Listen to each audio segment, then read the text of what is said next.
Op amp operational amplifier.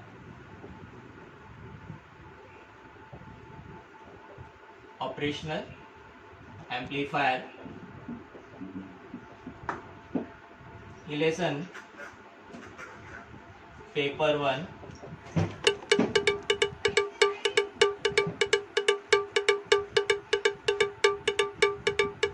Lesson है paper 1 से। Paper 1 22 marks का टॉपिक आता है विद ऑप्शंस। विदाउट ऑप्शन भी हम लोग 15 से 18 मार्क्स का अटेम्प्ट कर सकते हैं। इंपॉर्टेंट लेसन है पेपर 1 में। इस लेसन से 15 से 18 मार्क्स हम लोग out of 50 marks 15 to 80 marks का अटेम्प्ट कर सकते हैं। इंपॉर्टेंट टॉपिक है और स्कोर करने के लिए बहुत अच्छा लेसन है।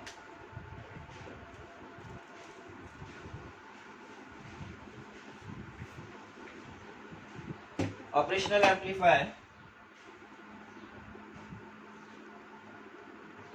ब्लॉक डायग्राम से स्टार्ट करते हैं। Block diagram of op amp.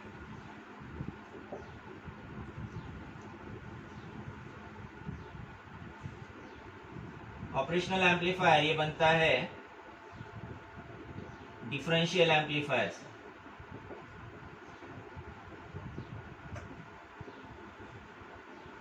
Differential amplifier ऐसा एम्पलीफायर जिसमें दो इनपुट्स होते हैं और ये दो इनपुट्स के डिफरेंस को एम्पलीफाई करता है।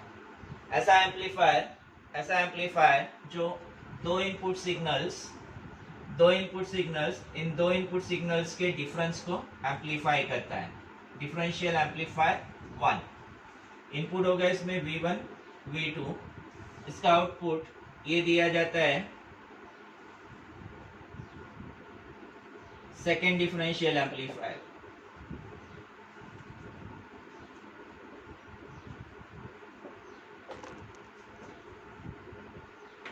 Then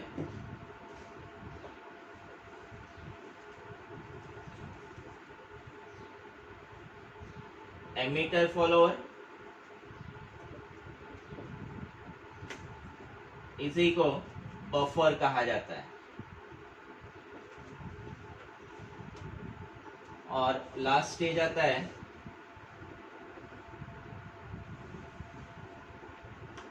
level shifter and output stage. Level shifter and output stage ऐसे ये 4 ब्लॉक्स में डिवाइड किया जाता है। यहाँ फाइनल होगा आउटपुट वोल्टेज V0 आउटपुट।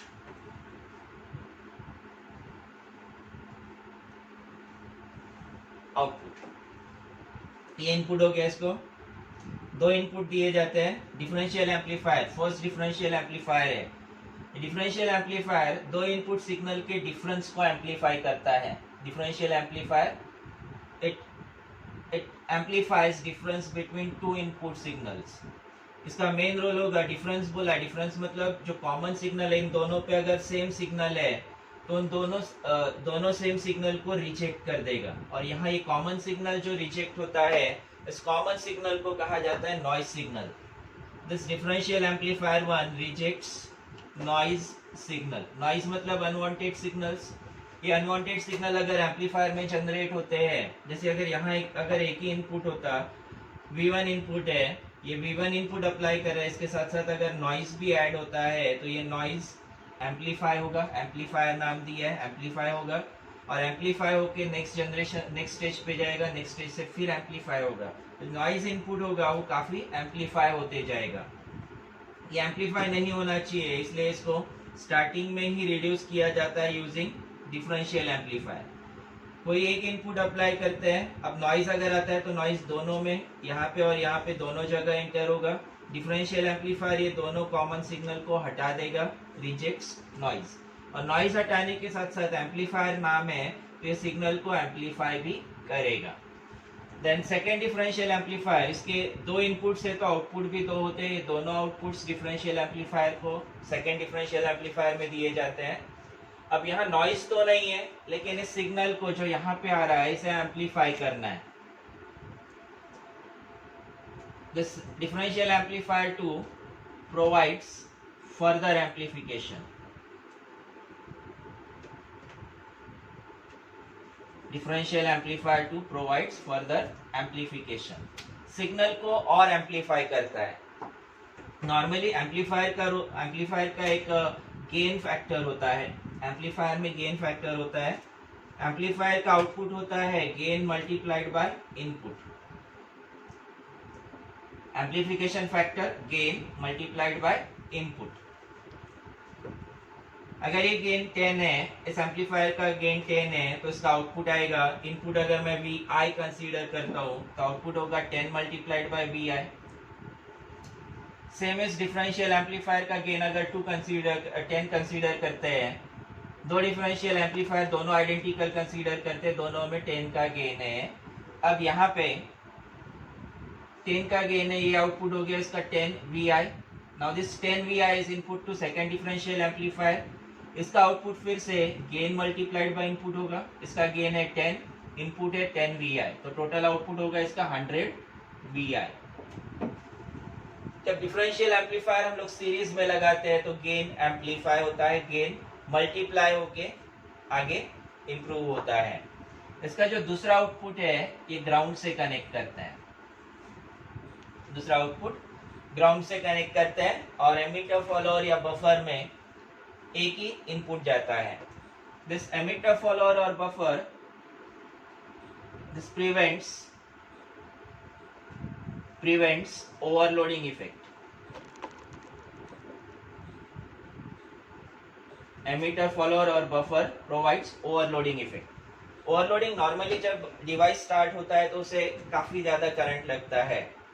जैसे घर पे अगर फ्रिज है तो उसको बंद करके चालू करके देखो, ज़्यादा ये लगता है, उसे पावर लगता है. लाइट अगर उस रूम में है तो लाइट ब्लिंक होता है या फ्रिज से आवाज़ आता है जोर से. सेम वैसे ही मोटर चालू करो पानी की तो उसमें भी उसी तरह का ज़्यादा लोड होता है, ज़्यादा करंट लगता है, लोड ज़्यादा होता है. और जब वोल्टेज शुरुआत में ज़्यादा डिवाइस यूज़ करता है उस वक्त करंट भी ज़्यादा फ्लो होगा, और ज़्यादा करंट फ्लो होने की वजह से डिवाइस डैमेज हो सकता है. ये डिवाइस डैमेज नहीं होना चाहिए, इसलिए प्रोटेक्शन दिया जाता है. एक्स्ट्रा करंट जो सर्किट में फ्लो होता है उसे ओवरलोडिंग कहा जाता है. एक्सेसिव करंट जो डिवाइस में फ्लो होता है उसे ओवरलोडिंग कहा जाता है. इस ओवरलोडिंग की वजह से आगे का स्टेज डैमेज नहीं होना चाहिए, इसलिए इस तरह का बफर सर्किट दिया जाता है जिसे एमिटर फॉलोअर कहा गया है. ये एमिटर फॉलोअर यानी कॉमन कलेक्टर बेस्ड सर्किट है. Emitter follower is common collector based circuit जो ओवरलोडिंग इफेक्ट को प्रिवेंट करता है और ये आउटपुट स्टेज डैमेज होने से प्रोटेक्ट करता है. अगर आउटपुट स्टेज डैमेज हो गया तो आउटपुट नहीं मिलेगा, यानी हम लोग यहाँ पे इनपुट तो दे रहे लेकिन आउटपुट नहीं मिलेगा. देन लास्ट स्टेज आता है level shifter and output stage. इसको दो अलग अलग ब्लॉक्स में डिवाइड किया जा सकता है, सिंगल ब्लॉक में रखा तो भी चलेगा. ये लेवल शिफ्टर, इसका लेवल शिफ्टर ये डीसी कंपोनेंट रिमूव करता है, removes DC component.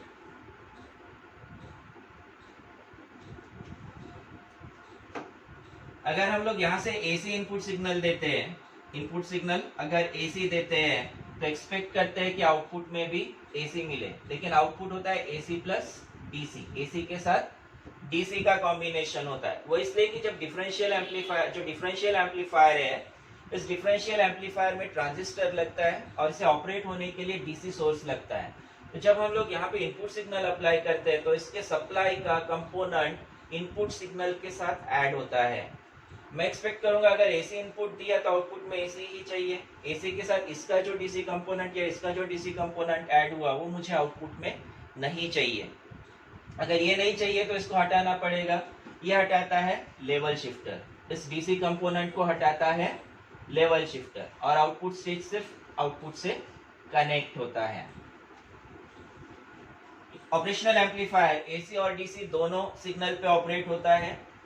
Operational amplifier AC और डीसी दोनों सिग्नल पे ऑपरेट होता है. इसमें जो डिफरेंशियल एम्पलीफायर है ये ट्रांजिस्टर बेस्ड सर्किट है. कैसे होता है हम लोग इसको डिटेल में देखते हैं. डिफरेंशियल एम्पलीफायर कैसे बनता है डिटेल में देखते हैं. इस लेसन में ये ब्लॉक डायग्राम 4 मार्क के लिए आता है, जिसमें से 2 मार्क डायग्राम पे होंगे और 2 मार्क इसके एक्सप्लेनेशन पे होंगे। ये पॉइंट्स ध्यान में रखना है और पॉइंट्स को ध्यान में रखते हुए इसको एक्सप्लेन करना है। गिन के 4 ब्लॉक्स है, गिन के 4 ब्लॉक्स है। ये पॉइंट्स ध्यान में रखना है, इस पॉइंट्स को ध्यान में रखते हुए एक्सप्लेनेशन लिखना है। इसकी जरूरत नहीं है, इसकी जरूरत नहीं है, इसकी जरूरत नहीं है। अब इस डिफरेंशियल एम्पलीफायर में ट्रांजिस्टर होते हैं, 2 ट्रांजिस्टर से ये सर्किट बनता है। दोनों को साथ में सप्लाई देने के लिए यहाँ कनेक्ट करते हैं constant current source. Constant current source apply करते हैं जिसमें दोनों इनपुट कॉमन होंगे, उसमें डिफरेंस नहीं आएगा, और डिफरेंस नहीं आएगा तो आउटपुट में भी इफेक्ट नहीं होगा। अगर 2 ट्रांजिस्टर है, दोनों को अलग अलग इनपुट अप्लाई करते हैं, दोनों को अलग अलग इनपुट अप्लाई करते हैं, 2 अलग अलग इनपुट अप्लाई करते हैं, तो दोनों में मिसमैच होने की वजह से इसके आउटपुट पे इफेक्ट हो सकता है। ये इफेक्ट नहीं होना चाहिए, ये इफेक्ट नहीं होना चाहिए, इसलिए कांस्टेंट करंट सोर्स अप्लाई करते हैं डिफरेंशियल एम्पलीफायर के ट्रांजिस्टर्स को। या सिंपली डिफरेंशियल एम्पलीफायर को कहा जाता है। Constant current source is given to differential amplifier 1। एक बार फिर से देखते हैं। डिफरेंशियल एम्पलीफायर 1 दो इनपुट्स होते हैं। इसमें डिफरेंशियल एम्पलीफायर में 2 इनपुट 2 आउटपुट। पहला डिफरेंशियल एम्पलीफायर ये नॉइज सिग्नल रिजेक्ट करेगा, दोनों पे जो कॉमन सिग्नल आएगा उस कॉमन सिग्नल को कहा जाता है noise signal. First differential amplifier rejects और removes noise signal. Constant current source is provided so that both the transistor get common input, common source signal. Then second differential amplifier, it provides additional gain or additional amplification. दोनों का gain जब साथ में आता है तो overall gain काफी high हो जाता है। इस सीरीज में एम्पलीफायर लगे, दोनों का गेन सीरीज में आता है तो ये मल्टीप्लाई हो जाता है।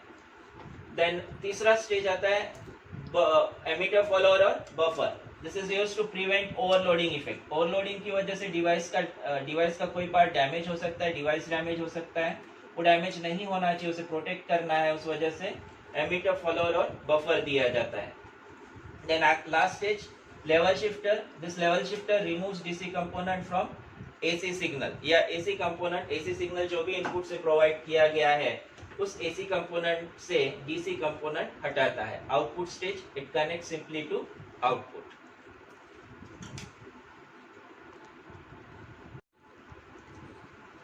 ऑपरेशनल एम्पलीफायर में हम लोगों ने देखा था डिफरेंशियल एम्पलीफायर। डिफरेंशियल एम्पलीफायर से बना है ऑपरेशनल एम्पलीफायर।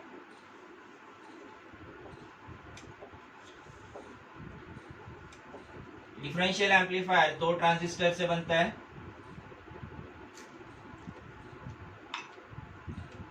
ये ट्रांजिस्टर का सिंबल, 3 इनपुट्स इसमें, बेस, कलेक्टर, एमीटर। इस ट्रांजिस्टर को ऑन होने के लिए, means collector to emitter current flow होने के लिए बेस इनपुट होना चाहिए, तभी ये ट्रांजिस्टर ऑन होता है। सेम आइडेंटिकल ट्रांजिस्टर इसके सामने रखते हैं।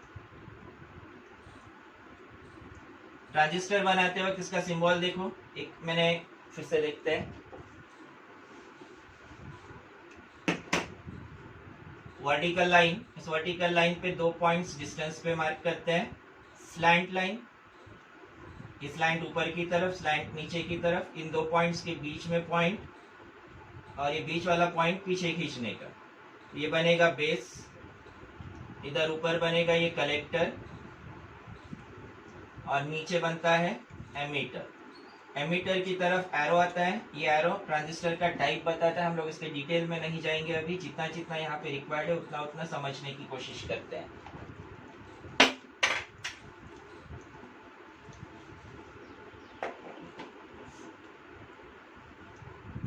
इसके सामने एक सेम दूसरा आइडेंटिकल ट्रांजिस्टर लेते हैं। इसका भी यहाँ पे ये बेस, इधर कलेक्टर, इधर एमीटर। ट्रांजिस्टर इसे मार्क करते T1 T2 से, Q1 Q2 से भी मार्क किया जा सकता है। ट्रांजिस्टर या तो T1 या तो T या फिर Q से मार्क किया जाता है। ये दोनों के एमीटर साथ में कनेक्ट करते हैं और इसे कनेक्ट किया जाता है नेगेटिव सप्लाई माइनस VEE से। दोनों के कलेक्टर्स हाई वोल्टेज से कनेक्ट करते हैं, लेकिन हाई वोल्टेज से कनेक्ट करते वक्त इसे कनेक्ट करते हैं रेजिस्टर के through.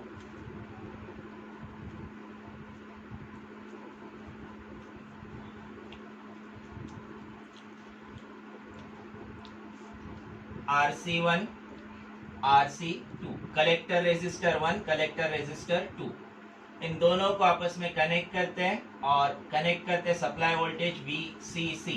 Collector to collector connect होता है, उस वजह से इसे VCC से लेबल करते हैं। एमीटर टू एमीटर कनेक्ट होता है, उस वजह से इसे VEE से लेबल करते हैं। इसमें एक एंड पे पॉजिटिव सप्लाई है तो दूसरे एंड पे नेगेटिव सप्लाई। इस तरह का सप्लाई से ड्वेल पावर सप्लाई कहा जाता है। इसका सिग्निफिकेंस है ड्वेल पावर सप्लाई क्यों दिया जाता है। इसका सिग्निफिकेंस हम लोग आगे डिटेल में डिस्कस करेंगे।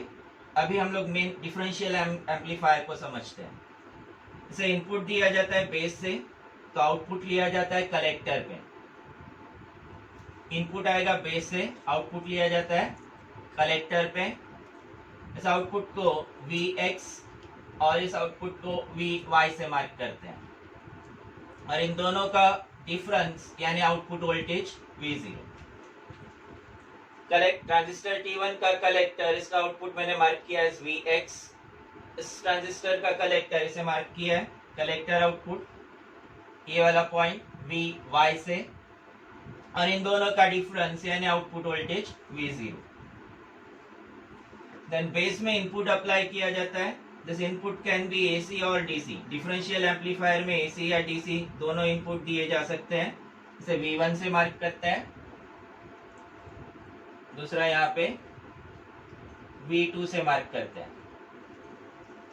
सर्कल में इस तरह का साइन वेव, सर्कल में साइन वेव ये रिप्रेजेंट करता है AC सिग्नल। वही DC हम लोग कुछ इस तरह से मार्क करते हैं, DC सिग्नल इस तरह से मार्क करते हैं, ये पॉजिटिव इधर नेगेटिव। इसमें AC या DC दोनों इनपुट दिए जा सकते हैं, दोनों इनपुट ये एक्सेप्ट करता है। Supply plus VCC minus VE। अब यहाँ इनपुट में वोल्टेज है, सप्लाई में भी वोल्टेज है, दोनों का डिफरेंस समझते हैं। The supply voltage plus VCC minus VE is for working of amplifier. Supply voltage VCC minus VEE is voltage for working of amplifier. तो V1 V2 are inputs to amplifier. अब ये कैसे वो समझते हैं। हमारे यहाँ इनपुट टीवी होता है, हम लोग टीवी देखते हैं, उस टीवी को स्विच ऑन करते हैं। टीवी का जो बटन है उसको स्विच ऑन करते हैं, मीन्स हम लोग उसको सप्लाई देते हैं। और जब उसको सेट टॉप बॉक्स का वायर कनेक्ट करते हैं, टीवी को सेट टॉप बॉक्स का वायर, या फिर ब्लूटूथ से हम लोग हैंडसेट कनेक्ट करते हैं, या ब्लूटूथ से लैपटॉप कनेक्ट करते हैं, या कोई ऑडियो डिवाइस कनेक्ट करते हैं, तो that is input part. Supply voltage and input are different things. Supply voltage is for operation of amplifier, तो input is to process the signal. Input मतलब ऐसा सिग्नल जो प्रोसेस करके आउटपुट में लेके आना है। इसका ऑपरेशन देखते हैं। दो इनपुट सिग्नल दिए हैं, दो में से एट ए टाइम किसी को ऑन रखते हैं, कंसीडर करते हैं, ये वाला ऑफ कर देते हैं। ऑफ करते हैं मतलब इसे ग्राउंड से कनेक्ट करते हैं। ये बी यहाँ पे रिप्रेजेंट करता है बेस, यहाँ मैं नीचे लिख देता हूँ, इसको बी रिप्रेजेंट करता है base, C collector and E emitter. Transistor काफी वर्सेटाइल डिवाइस है, काफी वर्सेटाइल कंपोनेंट माना जाता है, जिसमें किसी भी टर्मिनल को इनपुट की तरह यूज किया जा सकता है। यहाँ पे पर्टिकुलर इस केस में हम लोग बेस को इनपुट करके यूज करते हैं, कलेक्टर को आउटपुट यूज करते हैं, और एमीटर को नेगेटिव सप्लाई से कनेक्ट किया है। नॉर्मली ग्राउंड से कनेक्ट करते हैं, यहाँ पे नेगेटिव सप्लाई से कनेक्ट किया है। अब ये ट्रांजिस्टर T1 और T2, इनका गेन होगा A, gain of transistor. T1 T2 दोनों ट्रांजिस्टर आइडेंटिकल है, तो दोनों का गेन सेम होगा। यहाँ लिखते हैं let A with the gain of transistor is gain of transistor. जब हम लोग V1 इनपुट अप्लाई करते हैं, जिस वक्त हम लोग V1 इनपुट अप्लाई करते हैं, ट्रांजिस्टर T1 ऑन होगा। ट्रांजिस्टर T1 ऑन होते ही यहां से करंट फ्लो होगा। ट्रांजिस्टर T1 ऑन होते ही ये ऑलरेडी हाई वोल्टेज से कनेक्टेड है, ये हाई वोल्टेज कलेक्टर तक आएगा, रेजिस्टर के थ्रू होते हुए कलेक्टर तक आएगा। और जैसे ये ट्रांजिस्टर ऑन होता है तो एक करंट इसके थ्रू फ्लो होते हुए इधर निगेटिव सप्लाई पे आ जाएगा।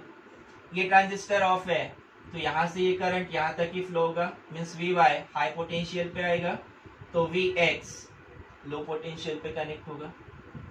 Vy कनेक्ट होगा लो पोटेंशियल पे क्योंकि ये ट्रांजिस्टर ऑन है। ट्रांजिस्टर ऑन होने की वजह से करंट सीधा सीधा फ्लो होते हुए नेगेटिव टर्मिनल तक आ रहा है।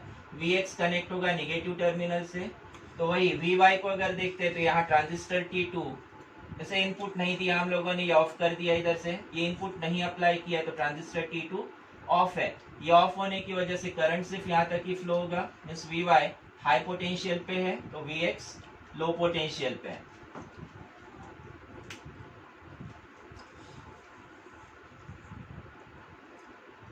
V1 ऑन रखते हैं, V2 ऑफ रखते हैं। V1 ऑन होने की वजह से T1 ट्रांजिस्टर ऑन होगा, V2 ऑफ है तो ट्रांजिस्टर T2 ऑफ होगा। ट्रांजिस्टर T1 ऑन होने की वजह से आउटपुट Vx मिलेगा। Vx equal to output of this transistor is gain multiplied by input. Output of transistor T1 is gain multiplied by input. Gain transistor का है A और input है इसमें V1, तो आउटपुट होगा A V1। लेकिन gain multiplied by input A V1, लेकिन ये टर्मिनल Vx निगेटिव पोटेंशियल से कनेक्ट हो रहा है तो इसका पोटेंशियल होगा माइनस A V1। वही Vy आउटपुट। अब यहाँ ये ट्रांजिस्टर लगा हुआ है, इसको इनपुट नहीं है तो ये ट्रांजिस्टर ऑफ है। ट्रांजिस्टर ऑफ होने की वजह से ये हाई पोटेंशियल पे कनेक्ट हो रहा है, लेकिन इसका आउटपुट आएगा इस ट्रांजिस्टर के इनपुट की वजह से।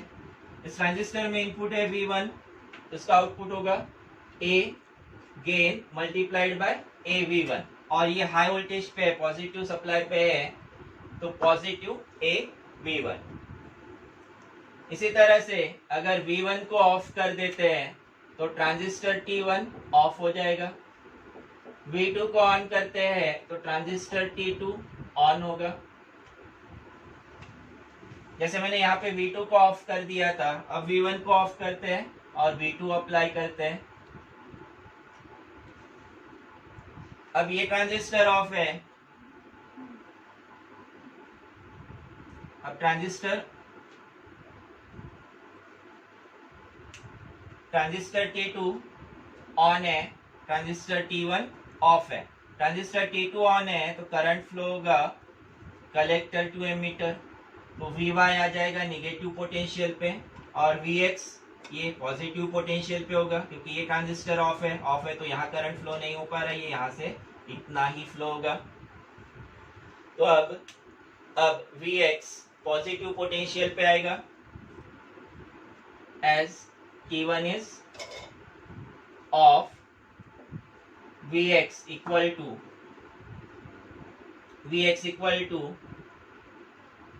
प्लस A और इनपुट है V2, इनपुट अप्लाई किया है V2 से, तो वही Vx हम लोगों ने लिए ट्रांजिस्टर ऑफ होने की वजह से पॉजिटिव पोटेंशियल पे होगा, और इनपुट इधर से कोई इनपुट नहीं है, यहाँ से इनपुट अप्लाई किया, यहाँ का इनपुट है V2 तो प्लस A V2 और Vy रहेगा माइनस A V2।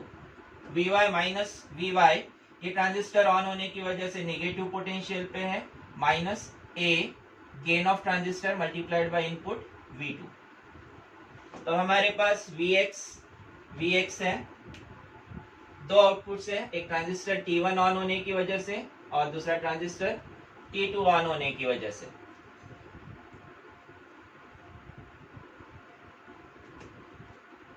वैसे Vy दो आउटपुट है, एक ट्रांजिस्टर T1 की वजह से, दूसरा ट्रांजिस्टर T2 की वजह से।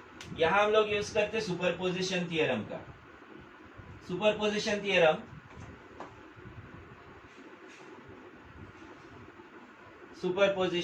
सुपरपोजिशन के अकॉर्डिंग या सुपरपोजिशन कहता है कि अगर नंबर ऑफ इनपुट सिग्नल है और एक ही आउटपुट है, ऐसी केस में एक इनपुट दे के आउटपुट चेक करो, उस वक्त बाकी सबको ऑफ कर दो। यहाँ दूसरे को ऑफ कर दिया था हमने। फिर दूसरा इनपुट दो, पहले को ऑफ कर दो, उससे जो आउटपुट आएगा वो नोट करो। ऐसे दो आउटपुट्स हम लोगों ने नोट किए और फाइनली दोनों को ऐड कर दो। सिंपली सुपरपोजिशन के अकॉर्डिंग हम लोग हमारे पास जो दो आउटपुट्स है उन दोनों को ऐड कर देंगे। तो Vx मिलेगा मुझे यहाँ पे, Vx equal to minus AV1 plus AV2, this is equal to AV2 minus V1। इसको अभी ऐसा ही रखते हैं। Vy मिलेगा plus AV1 minus AV2। Final output जो है, this final output V0 is difference between this two inputs. Final output is difference between this two inputs. Output voltage V0 होगा, output voltage V0 is equal to Vx minus Vy। V0 होगा, V0 equal to Vx is this minus AV1 plus AV2 minus Vy plus AV1 minus AV2। Simplify करते हैं, minus and this minus 2AV1, this plus minus minus plus twice AV2। इसे common ले लेते हैं, twice AV2 minus V1। ये differential amplifier जो है, इसका आउटपुट होता है difference between two input signals.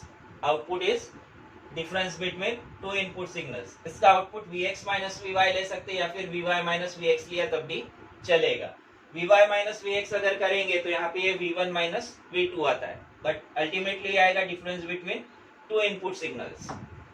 इसमें twice A equal to AD consider करते हैं, तो V0 इक्वल टू बनता है AD V2 minus V1।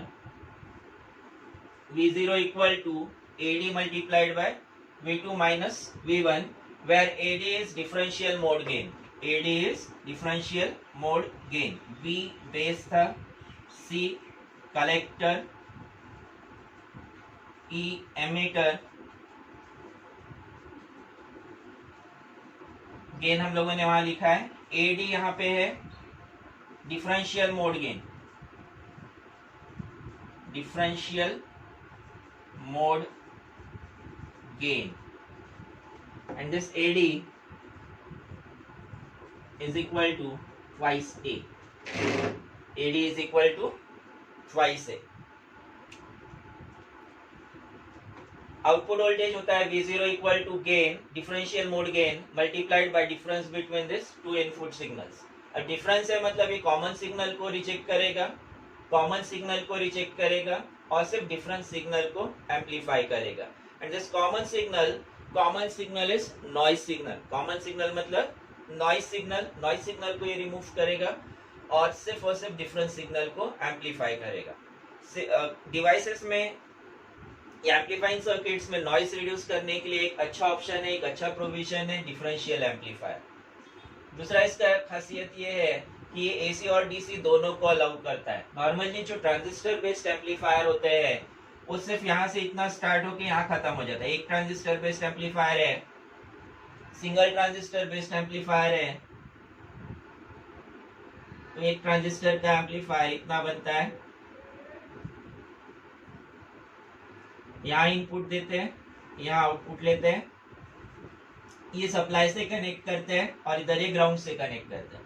Transistor का जितना एम्पलीफिकेशन फैक्टर होगा, जितना इसका गेन फैक्टर होगा, उतने टाइम्स ये गेन आउटपुट में एम्पलीफाई होता है। लेकिन यहाँ जब हम लोग इनपुट अप्लाई करते हैं तो इसके साथ साथ नॉइस भी ऐड हो जाता है और ये नॉइस को भी एम्पलीफाई करता है। लेकिन जब हम लोग डिफरेंशियल एम्पलीफायर यूज करते हैं तो डिफरेंशियल एम्पलीफायर में ये नॉइस सिग्नल रिड्यूस हो जाता है और सिर्फ इनपुट सिग्नल को आउटपुट में एम्पलीफाई करता है।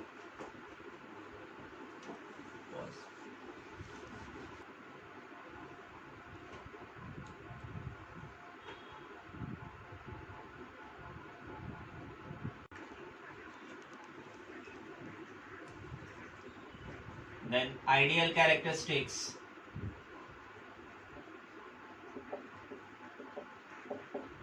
of op-amp। Characteristics ideal and practical, ऐसे दो टाइप के कैरेक्टरिस्टिक्स दिए। अभी हम लोग आइडियल कैरेक्टरिस्टिक्स से डिस्कस करेंगे जिससे आइडियल और प्रैक्टिकल में कंफ्यूजन नहीं हो। आइडियल कैरेक्टरिस्टिक्स से ही प्रैक्टिकल कैरेक्टरिस्टिक्स बनाए जाते हैं। पहले इसको अच्छे से प्रिपेयर कर लेंगे, उसके बाद फिर प्रैक्टिकल कैरेक्टरिस्टिक्स देखेंगे। इसमें differential mode gain,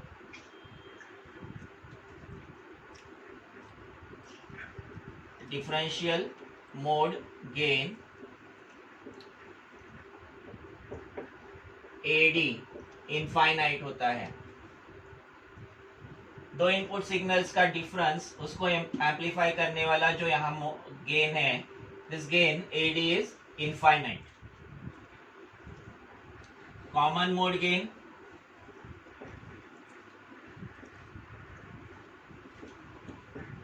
AC zero. Common mode gain, common signal को रिड्यूस करने वाला गेन जीरो होगा। गेन मल्टीप्लाइड बाय इनपुट होता है, इनपुट से गेन नॉइस सिग्नल ऐड होता है, उसको गेन से मल्टीप्लाई करेंगे जीरो से, तो आउटपुट नॉइस का आउटपुट जीरो मिलेगा। इनपुट इम्पीडेंस, इम्पीडेंस मतलब करंट को अपोज करने वाला पैरामीटर,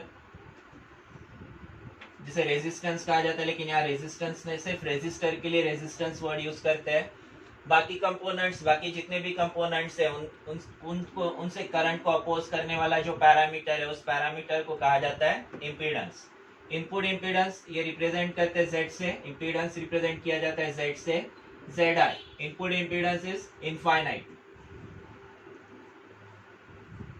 इनपुट इम्पीडेंस इनफाइनाइट होने की वजह से डिवाइस इनपुट सिग्नल से अपने लिए करंट अलाउ नहीं करता है। ये हम लोग आगे ऑपरेशनल एम्पलीफायर में इसको डिटेल में डिस्कस करेंगे। ऑपरेशनल एम्पलीफायर का सिंबल लेंगे, उस वक्त हम लोग इसको डिटेल में डिस्कस करेंगे। Output impedance Z0 equal to 0। Output impedance 0 होता है। बैंडविड्थ इनफाइनाइट होती है। Common mode rejection ratio,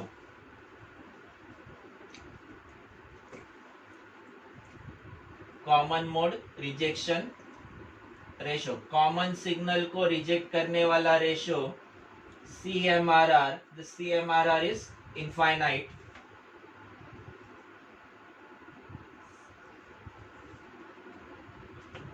perfect balance,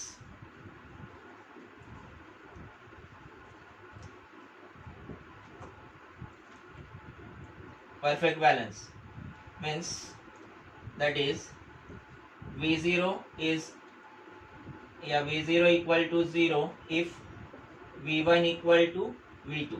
हम लोगों ने इक्वेशन देखा था, V0 equal to gain AD multiplied by V2 minus V1। अगर V1 V2 दोनों सेम है तो आउटपुट वोल्टेज 0 होना चाहिए। आइडियल केस में ये 0 होना चाहिए।